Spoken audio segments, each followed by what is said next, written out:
I am now going to share with you a 7-step formula, not for success. I don't believe success is a very, very relative word. Success for you can be very different from success for me, but the word called fulfillment. And that's why I told Mr. Nair that I want to talk about a fulfilling career or a fulfilled career and not a successful career. Now, what is the meaning of fulfilled? Fulfilled is when your heart says, I know that I've done something very good and I'm feeling very good about it. It's exactly like, when we're talking about work responsibly, all my colleagues and all my students from various programs, especially in sales, know that I'll whip out a piece of paper, a single piece of paper. Which one is that? Which has got RX written on the left corner. What is it called? So many of you are saying that. I am a salesman. And this is a write-up which says, I am proud to be a salesman because I and many other salesmen built this country. And that I am proud that I serve my country, my fellow men, and my family while doing this. And it's about being extremely proud of what you do. Well, let me put it this way. All of us may not be lucky to be able to do what we love to do. But can you love what you do? If you love what you do, you've got it made. Okay, to this 7-step formula, the first is, I think you need to be assertive. Not aggressive, but assertive. What do we mean by being assertive? It means speaking your mind. Not saying yes when you want to say no. Saying it so politely, but so firmly that the other person understands that what you're saying is, well, this is it, and I'm going to do things this way. I think one of the best examples of assertive people in the corporate world is a gentleman called Mr. N.R. Narayanamurthy. Simple, down to earth, but extremely clear. Assertive people don't have people bullying them. Assertive people will be respected. People may find you a little tough initially. People may find you a little blunt. But honestly, can you accept 6 dinner invitations one evening? You'll kill yourself. In any case, you won't be able to go to all those places. So the best thing is to be assertive, speak your mind, and be very firm. The second one is called Hungry Kya, or fire in the belly mode, which very simply put is determination to succeed. All the knowledge in the world, all the talent in the world is of no use if there is no determination to succeed. Having played a lot of cricket, having followed a lot of cricket, I can't think of a better example than 2 youngsters a long time back in a school in Mumbai who set up a world record batting partnership.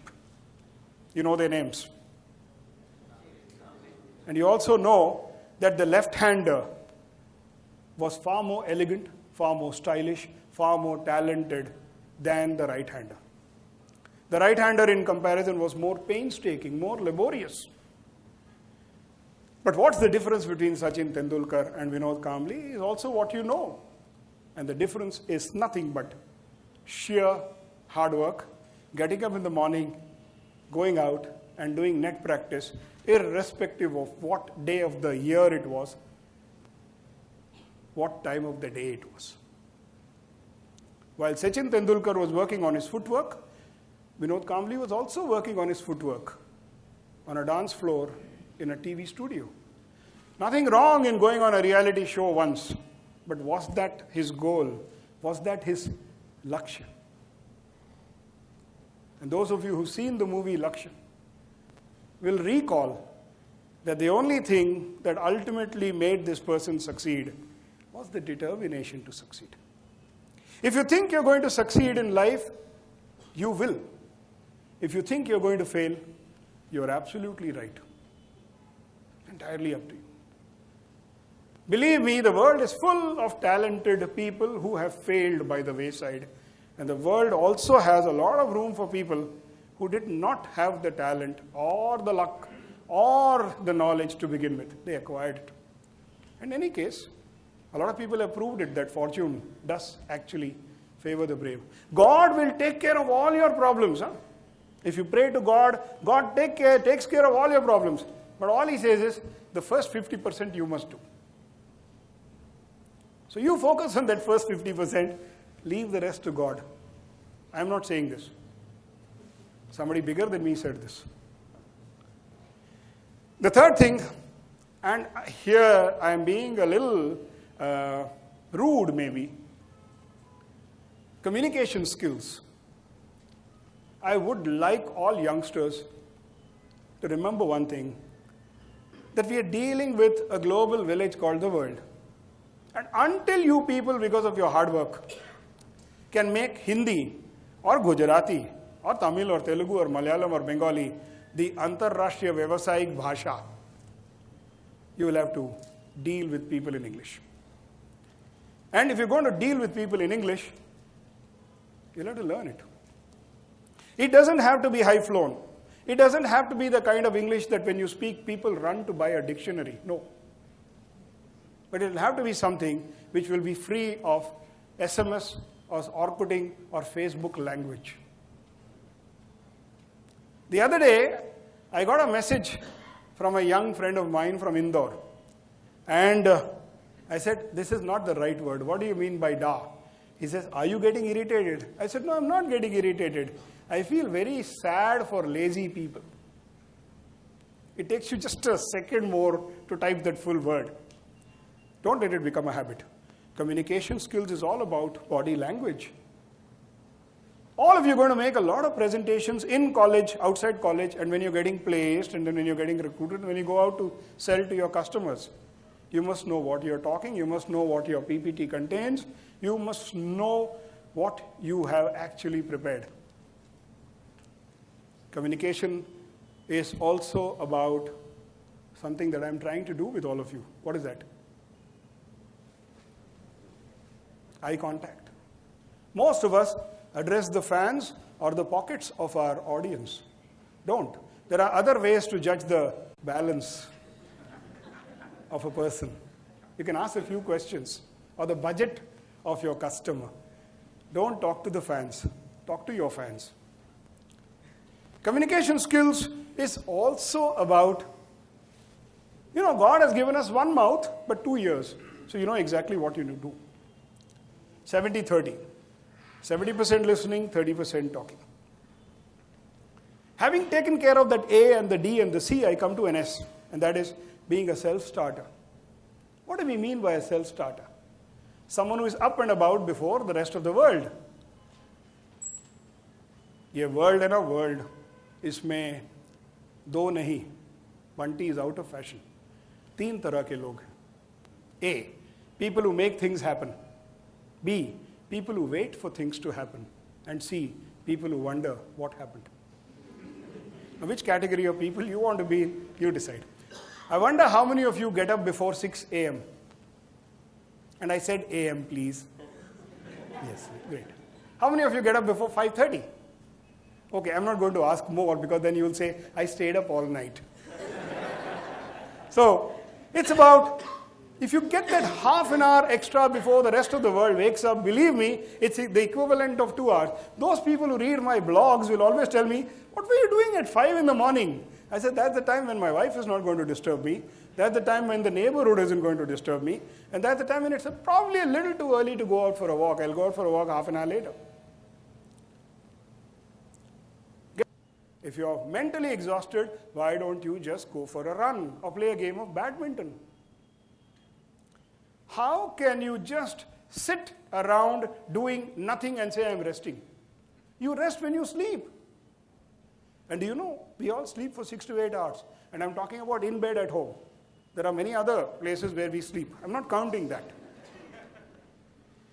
So being a self-starter actually helps you be the early bird. And the early bird gets a worm. It gets the entire tin of worms. Intellectual ability is the next thing. After A, D, C, and S, it is I. Intellectual ability, no. It does not mean locking horns with Hobbes, Locke, Rousseau, Machiavelli, Pluto, Plato, Socrates, and all that. No.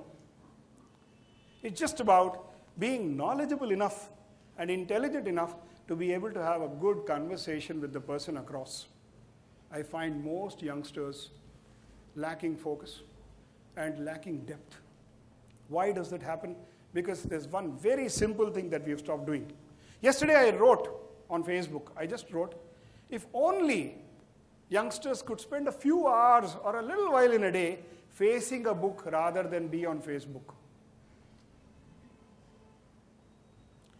A book allows you to travel across the world without visas and without passports. You can go to any country. You can go to Pakistan with a book. You can't go otherwise. If your customer is a golfer, you can read a book about golf. A lot of people come and say, I'm going to get into the insurance sector. So how much about insurance should I read? I tell them nothing. Because insurance salesmen don't sell insurance. Isn't it, Pratik? Or Ankit, you agree? Insurance salesmen don't sell insurance. They sell something else. What do they sell? Well, I'm not going to tell you so easily. Yeah, they probably sell safety, they probably sell security, they probably sell happiness, or probably they sell the only certainty in an uncertain world. And then there are different ways to sell to different kinds of customers. You need to figure out what your customer does for a living. Most of us are obsessed with our own product, our own company, our own pricing, our own bag, our own boss, and so we go and take it out. And by the time we've exhausted our AK-47, the customer says, okay, now tell me. And you have nothing to tell him. And that's when you get thrown out. However, if you were a good listener and you did a bit of research about this company, you could, most of you who go to a company for a summer project, how do you approach a company? You say, मेरे पास summer है, आपके पास project है? नहीं, मेरे पास बहुत कुछ है, मेरे पास डंडे भी हैं, मेरे पास अंडे भी हैं, to throw at you. But then if you were to pick up the phone and say, Mr. Rangaswamy, we've done a certain amount of research about your company, and we've figured out that you lost market share in the left side of Ashram Road to the tune of about 5%, and in just 2 weeks' time, we can help you regain that. 6 of us would like to come and talk to you on Monday at 4 o'clock, or would you prefer Tuesday at 3 o'clock? That's because you haven't done any amount of hard work. Believe me, before you learn to do smart work, this hard work is nothing but a little bit of research, asking around. Wouldn't you be doing the same thing if a very interesting character came into your neighborhood, especially from the opposite sex? You would do a lot of research, wouldn't you? It's as simple as that. Why don't you approach your job with the same kind? Why don't you approach your customer with the same kind of passion? And you'll end up riding out of the customer's place with a brand new passion, if you wish to. After intellectual, and believe me, intellectual ability is not spending your time on the net in fruitless pursuit of one window after the other. It is not about spending your time on Yahoo Messenger. That very attractive lady from Massachusetts is a young man sitting in Mirzapur. Please learn from the experience of other people. Maturity and responsibility. Most of the other attributes I talked about, you will learn. You will be taught. You will imbibe